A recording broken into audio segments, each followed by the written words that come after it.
I'm super pleased to have an incredible friend, someone I consider a brother, and someone that's kind of part of my tribe that I touch base with every so often. When I'm having good moments and when I'm having moments where I need a bit of pick me up. Viraj, thank you so much. Thank you for having me. For coming onto the channel today. Viraj is going to be talking a little bit about his experiences around mental health. With it being Movember, I thought it was an appropriate time for us to start talking about these things and bringing some of these issues to the forefront of what's going on, particularly around individuals that I know that have dealt with it in such an incredible way, are using tools and techniques to kind of help to sort of drive forward and create a healthy mindset, create a healthy mental health attitude as well, and something that's helping them to kind of navigate through life's challenges. So Viraj, I know your story, but I know many people don't know your story, and I really just want to take it all the way back to the beginning. You have done an incredible amount of work around your own mental health. You have also kind of, faced some incredible challenges that you've sort of like gone along the way, and things that probably you didn't even know you were going to have to deal with that have sprung up. And today you've just totally changed your life around. There are still moments I know that have happened recently where you've had to sort of rethink about, how... Getting back in the trenches. Yeah, getting back on the trenches, and also kind of tapping into those tools and techniques again to see how they were going to help you to sort of navigate through a really difficult time recently. So I just want to take it back to your story, for you to share with everybody where everything first started and where you are today. So let's go back to kind of the beginning. When did you, growing up, looking back at some of the things that were happening in your life, where can you see some of the issues that were coming up, or the way that your mindset had been trained to sort of deal with mental health? Yeah, so I think the earliest thing that I recall was when I was 9 years old. Was my grandmother was terminally ill at the time. Mm-hmm. And the day that she passed, I remember being picked up from school very early and coming home. Everyone's in the house, obviously we know something's going on there. And I remember going up the stairs, I used to share a room with her, and I went into the room and there's the nurse, there's everyone there, and I couldn't really look at it. I knew that this was it, but then I just, went downstairs and I was like really, really upset by what I was seeing. I just, it's quite traumatic as well. Yeah. And I remember. And how old were you? 9 years old. 9 years old, right. And funnily enough, I just lost a pet the month before, so it was almost like it was gearing me up for this moment. Mm. But in that moment, it was like, I remember running downstairs and I'm looking outside the window, I'm like, I'm going to look out for the ambulance, they're going to take her and everything's going to be okay. And I'm like really, really upset and I'm crying and all that stuff. And a friend of my dad came down and he was sitting with me and he was super sweet, like really, really nice guy. And he just said something along the lines of like, look, your mum and dad don't want to see you upset, they really need you right now. Mm. And I was like, whoa, yeah, of course. Like, I can't add to what else is going on. They've got enough to deal with right now. Then me now adding to this. So I was like, it was almost at that moment, it was like a shutdown. I was like, okay, cool. I can't make things worse. I can't be upset. I can't show upset or anything like that because I'm like effectively blaming my parents now. Yeah. So that was the kind of, looking back at it now, was the moment where I was like, okay, cool. I've got to just figure this out myself. I've got to deal with it myself and power through. And at 9 years old, I decided that. And has that kind of taken you through your whole life where you're suppressing your feelings quite a lot and really not able to sort of openly show any emotion, any kind of fear, any kind of sadness? Because I guess I have a 10-year-old son, and I know before I kind of came onto this mindfulness journey, the first thing that I was always saying to him is, don't cry, it's okay, you're alright, things will get better. Yeah. And actually what I was doing the total wrong thing. What I should have been saying to him is to help him to support for that emotion to come out, talk it through with him, process what was happening to him, and then leave him in a place where he'd got through it. Yeah. He felt it was okay to talk about it and feel it and express it, and then sort of like recover from that. And that thing you were saying to your son, it wasn't done intentionally to hurt him. It's like you're trying to protect him and you're trying to, be there for him. But I think sometimes we just need an outlet just to process the emotion. And once it's done, it's done. Then you can actually get on with it. And I often think now, looking back at myself, had there been a check-in point a day or two afterwards, like, are you okay? Or, is there something you want to talk about? It was kind of like, I think the assumption that we make, particularly as parents, is our kids don't really know what's going on. Yeah. But actually, I was very aware at that point, okay, this is what's happened, she's passed, there's a funeral coming up, there's all this kind of stuff. And already at that point, I'm looking, okay, I can't cry at the funeral, I can't show anything, because already I'm like, no, I don't want to let mum and dad down. Exactly. So I remember And it always becomes about the other person, right? About how much you're going to hurt them, or how you're going to add to their own sadness or grief or whatever. Exactly. So for me, it was all about needing to be strong for everyone else, because everyone else is upset and they're dealing with it, and I can't add to that. So the one thing I can do is not be part of the problem. So how can I, in my mind, I was like, okay, how can I be part of the solution? Well, let me take care of myself. I'll deal with myself my way, and let me just be there for other people. Yeah. To show that they don't need to worry about me. Exactly. And then sort of fast forwarding on to kind of your teens and sort of coming into adulthood. Yeah. How has that kind of thinking or mindset transpired into when you were becoming an adult? Yeah. You were starting to meet girls, you potentially, well, I know you've got a childhood sweetheart. Yeah. When you met Harvey as well, and then going into sort of that next phase of your life. Very clear phase was that 3 months before my GCSEs, my dad was diagnosed with leukemia. Yeah. So going into that, it was kind of like, okay, practice. It was almost like going back to practicing what I'd already learned. It was the days that would literally be go to school, you go to the hospital, you come home, do your revision on GCSE bite size on dial-up, so you can imagine how long that would take. Yeah, I remember those days. Man, so I just got on with it. Yeah. Like, there were some moments where Dad was really badly ill, and in those moments there was a little bit of a burst. But I quickly shut that down. I'd stop myself from letting it out, because it was like, once the emotion got a little bit higher, I just cut it straight away, because I can't let this come out. Because I've got a younger brother. My mum's now doing 2 roles. She's being mum and she's being dad. The best way I can fit into this, I've got to take care of myself. I've got to manage myself. And I've been super fortunate. I've got so many friends and people that I know that I could pick up the phone to at any given point. But I chose not to, because I was like, well, I can handle it. Why was that? Because I felt like I could handle it. Because I just learned that, well, get on with it. And I've felt in the past that there's been this fear of judgment doing that by telling people that I needed their help. Did you experience anything like that? I don't think it was more of a sense of judgment. I think looking at that, probably more of an ego thing. It's like, well, no, I can handle this. I knew I had people, but I'd chosen that I didn't really need anyone. I can just power through. You could do it yourself, so at that point, I was just distracting myself with my exams. It was like, well, I can't mess these up now, because I don't want to add to the problem. Yeah, exactly. And then going into kind of when you met Harvey, and when you became a married man, and then you became a father, how has this sort of like inspired in that kind of life as a husband, as a father, and in what you were doing to raise your children before you kind of went into this journey? So Harvey and I had met around the same time. Well, we went to the same school, so we'd already known each other, and we'd gotten closer during the time that Dad was ill. But also at the same time, that kind of stoicism that the way I was being, rather, that just carried on. So even in our relationship, when she needed support, I was there always, all the time. But if anything, I'd never given her the chance to really do that for me. Okay. So my whole thing was like, I can carry it alone, give me more. Like, I would always be the person that, even at work, whenever there was a pressure situation, I'd be the one straight in, I'd face it, I'd take all the hits.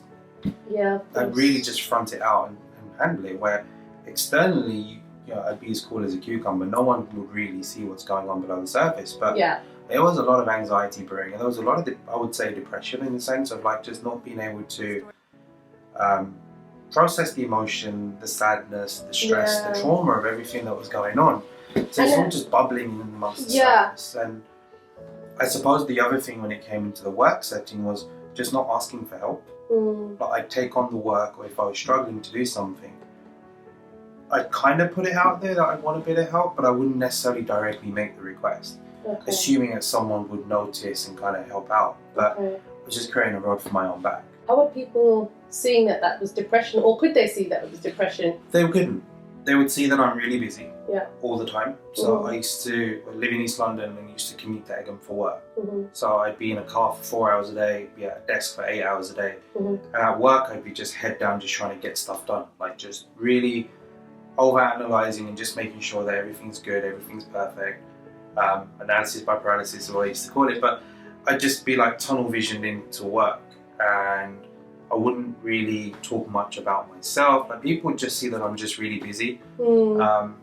And a lot of people would always say to me, look, well, why don't you find somewhere closer to home, or why don't you change your role and whatnot. But for me, it was like I was stuck in the comfort zone of I've got a good job, I've been here for a long time, and I didn't want to risk anything because obviously coming out from dad's illness and having a young family, it was like I can't now rock the boat. So I was very much stuck in this web of almost a denial over, look, I'm here, I'm doing my bit, I'm providing, I'm earning, I'm doing all of this stuff. Why would I want to leave? Even though I knew it was taking a toll, but I just couldn't allow myself to step out of that because I was stuck. I was stuck in this comfort zone. And when did it sort of like really come to a head where you thought, you know what, I have a problem, or there's something going on here and I need help? So for about a year and a half, I was getting loads of niggly health issues. So things like my eczema would flare up, I used to get a runny nose all the time, constant fatigue, I was getting pains in my back, and I had an episode where I was having some neurological issues, so I lost all feelings and strength in my fingers. My legs got really heavy and stuff, and even then I drove to work, which was crazy in itself. But again, it was just that denial of that. And I remember being in the hospital and the doctors were saying that you may have something called Guillain-Barré syndrome, where essentially your immune system is attacking your nervous system because it's mistaking it for a virus. And what stage were you in life? Did you have the kids by then? So we'd had the kids by then as well. And I remember being in the hospital, I was getting a lumbar puncture done, which isn't pleasant at all, getting electric shock tests in my fingers to test my nerve endings and all that stuff. So all that stuff was going on. I'm just tired, I'm overworked, I had a few days off and then I was back to work. Kept going, and again, niggling things kept happening. And then it was January 2017 where I was having a follow-up from some more tests that I had on my fingers. And I said to the doctor at that point, I was like, you know what, I'm having so many random things going on in my body. I don't think it's anything physical, because he couldn't pinpoint what was going on. And I think there may be something I'm not dealing with, something that's stress related or mental or whatever. And he was like, okay, well, what do you want to do? So we can put you through the NHS, or you can get some CBT or counselling from a local service. So that's when I got the ball rolling. But it wasn't until April that year, so 3 months later, where I was starting to have a conversation at work about taking some time off. Because I just kept thinking, maybe I'm just tired and I just need to rest, I just need an extended break. I ended up having a panic attack while I was watching TV. Completely random. Wow. But I was just sitting there and I could feel it building up. And it just, happened, it went through, and I remember being covered in sweat and my chest felt like it was going to explode. And at that point I was like, okay, I definitely need to take some time off. So I still go to work and I'm still kind of half trying to figure out how we're going to do this. And my doctor's like, you're done.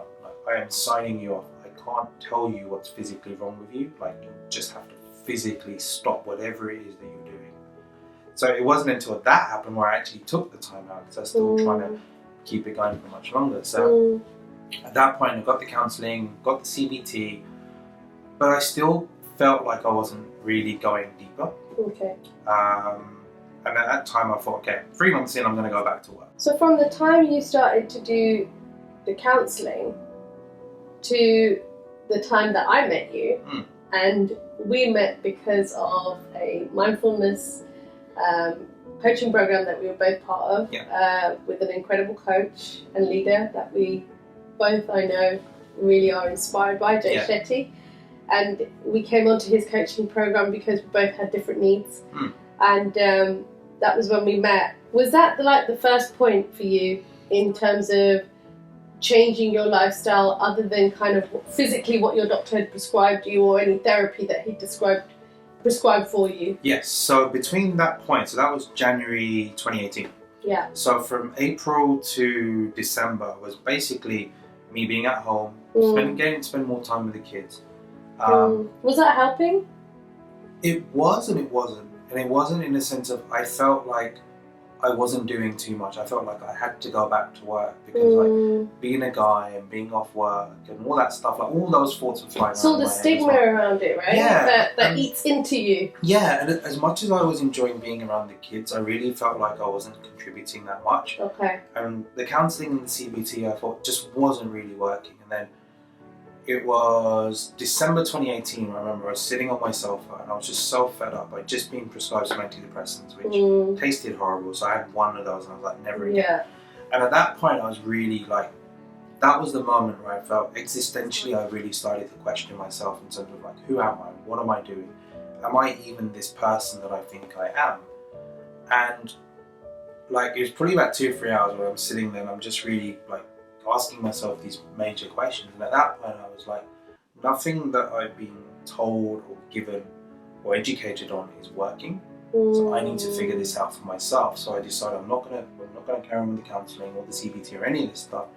I'm gonna learn about how I work, how does my mind work, how does my body work, how does my intuition work, who actually am I at my core, and how do I get to that and then go out. It's really helped me connect all the dots. In the sense of we go through life and all these experiences and things happen to us, but we never really process them in the moment or shortly afterwards. We just carry on, we just bounce off the wall and go on to the next wall. But actually I got to really look at each and everything that I felt happened to me and saw that, okay, how has this helped me? What did this present to me? When I was 9 years old and this thing happened with my grandmother, what can I take from that? Like, how can I be the effect of it? Yeah. And bit by bit by bit, I really started to connect the dots to everything that happened in my life and saying, do you know what? There's something I can take from each and every experience, and there's something that I can share, and there's something that I can help other people with. Yeah. And what are your kind of like practices or tools and techniques that you kind of go to when, for example, recently your mum's not been very well, and I know that was a really tough time for you. Had you been that person before you had gone through this journey, you know, how would you have been compared to who you are today and the tools and techniques that you used throughout that time? I'd have gone to shutdown, just robot mode, just being there but not really being there. Yeah. And initially when all this happened, I was like, here we go again. Okay. But this time I was very mindful of, okay, do you know what? There's an emotional feeling. Let me get that out first. Let me talk to someone. So there's a couple of people that I spoke to when it happened, and I just said, look, here's what's going on. I had my outburst, I said what I needed to say, expressed how I wanted to feel, and then I was like, okay, now that that's there, my emotions are there, and I'm not going to deny them, but I can also be with them. I'm not going to let them dominate me, but I can at least acknowledge that these emotions and these feelings are there.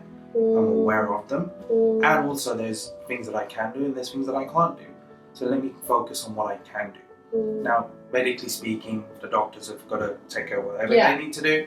Mum's got to do her bit. But right here, right now, if I stay present, and I just went straight to gratitude. Like just looking at, okay, right here, right now, what is it that's I'm grateful for? Grateful that she's in this place, she's got these doctors. Yeah. Who is she for me? I got very clear on this is this person who is for me right now. And on a daily basis, you just get to, once you can get to gratitude in any given situation, you can see and get very, very clear and present to, okay, things aren't as bad as they may be circumstantially. You may not like it, but there's definitely something in every circumstance that gives you something that you can take forward. And then on a daily basis, you've just got to continue to recreate that for yourself and just stay present to what's going on, control what you can control, and let others do their thing. And I find, because one of my biggest vibrations is love. Yeah. And in any given situation, now what I've started to do is, previously, I may have looked at that situation from a place of ego, or I might have looked at that from a place of success, or I may have looked at it from a place of the other person. Whereas now, when I kind of think about it from a place of love, you start seeing the same situation in such a different way, and therefore, perspective your reaction is different, and therefore your action is different as well, which I think is really, really incredible around it. Who am I today? I'm definitely someone I've always been a people person. I've always cared a lot about anyone that I'm around, whether that's at work and all that. But I think the biggest thing that's transformed since then is the level of compassion I have for myself, and therefore I can give that much more to people. Who does that look like in terms of my kids? Well, my whole life is now revolved around them. I've created. I'm a dadpreneur now, so my life. I love that, by the way. I really love that. Everything is centered around, right, how can I be home for when the kids are home? So everything I'm doing, the business I've set up is all oriented around being there for my kids and having the lifestyle that we want as a family. And who does Harvey experience as a husband now? She actually gets one because there's someone that's home, that's not out the door at 5 o'clock and back at 7:30. And we have like maybe an hour to talk about stuff, and then weekends we're doing the rounds with kids. Like, our relationship is transformed because we're just that much more available to each other. With my friends, I think they're seeing a side of me that they've never really seen. Like, I may have given them hints and stuff. Like, there's always been this kind of jokey persona and all that stuff, and that's still there. But I think they're seeing more depth to who I am. And I think as a friend, what I'm seeing is I know your potential. I also know how free and open you can be, and I also see the fun side of you, a lot. I see that a lot because we're both quite like that. But what I haven't seen is that person coming onto camera sometimes, and I know I'll see more of it because you're now ready to just let go and just show people who the real Viraj is. Would I be right in saying that? I think the biggest thing I've learned this year is learning how to get out of my own way. And I think the more people that can learn that for themselves, the happier this world is going to be, where people are not operating from a space of safety and scarcity, but actually going after the abundance within themselves so they can just give that much more. So how can you fill your own cup as such so that it overflows into everyone else? Yeah, exactly. And it is Movember. It is all about spreading the awareness around health, physical health across the male community, and also mental health as well, suicide prevention. So what would you say to kind of somebody that was kind of you previously, who's sitting there watching this video? What kind of guidance would you give them? What kind of help or support would you offer? So what I would say to anyone that's watching this and is feeling a certain way, I'd say, look, just find someone that you feel comfortable speaking to. And it may not even have to be someone you know. And I think that's the mistake that we make, is that we expect the people closest to us, the ones that are the best people to help. But sometimes it's actually talking to someone that's removed from the situation. Just process it, just put it out, write it on paper, whatever it takes, but just get it out from your mind into something real, whether you're vocalizing it or if it's on paper. And in the same way that, if you cut your finger, you're not going to let yourself bleed out. So in the same kind of way, just give it some attention, clean up whatever it is, take some time to heal. And then look at, okay, now that that's out, how does the landscape look? Is it an opinion that you've created about something without getting the full story of what it is? Like, what's the reality of the situation versus the meaning that you've created behind it? And, give yourself credit for it as well. Like, a lot of people put themselves down for putting themselves in this kind of situation, this kind of pressure. And actually, a lot of the time, a problem shared is a problem halved. So share that load. Exactly. So, Viraj, what does the future hold? What does the future hold? It's exciting. It's a future that's free. It's free from any shackles that were ever there. It's a future that, for me, is certainly now about impact. It's about how can I serve people? How can I continue to grow myself in my journey? The parent I'm going to become to my children, the husband I'm going to become, the husband I am, and how I'm going to grow in that. The type of friend I am, the type of son, brother. Like, it's exciting because that blank slate has always been there. It's my masterpiece to now go out and create. And I know that I've got the coaching, the community, the insight, the learning to just go as far as I want to push it. And that's something that I never felt was in my control, because that's just how I was educated to believe. But actually, unlearning and going through this journey has made me realise even more that there's so much value that not only I can offer, but every single one of us can offer. And it's exciting. It's exciting to now make my imprint and the impact I want to make on this world. I just want to say thank you so much for coming over and being so patient with us for doing the video today. It really does mean a lot, and I know it's going to most importantly help so many people that watch it, which is always what the intention is behind these videos. Guys, if there's anything that has connected to you around this video, that has resonated with you, that you want to share your comments around, just leave them down below, and either Viraj or myself will be monitoring them and will be able to help you with them. But I just wanted to say that this video is really important to do because mental health is a big subject area which is common across everybody, and by doing this video in the month of Movember, I wanted it to really highlight how it's so different and so important for men to also, you know, look after their own mental health as much as they would look after their physical health, and bring stories like Viraj's to the forefront to share that kind of awareness that it's okay to feel like you might be feeling, and that there are so many places of support and help that you can get to sort of like help you deal with those things. So thank you so much for watching, and I will see you next time with Viraj. Perhaps doing another video next time. That'd be good, right? Yeah. Yeah. Take care. See you later. Bye.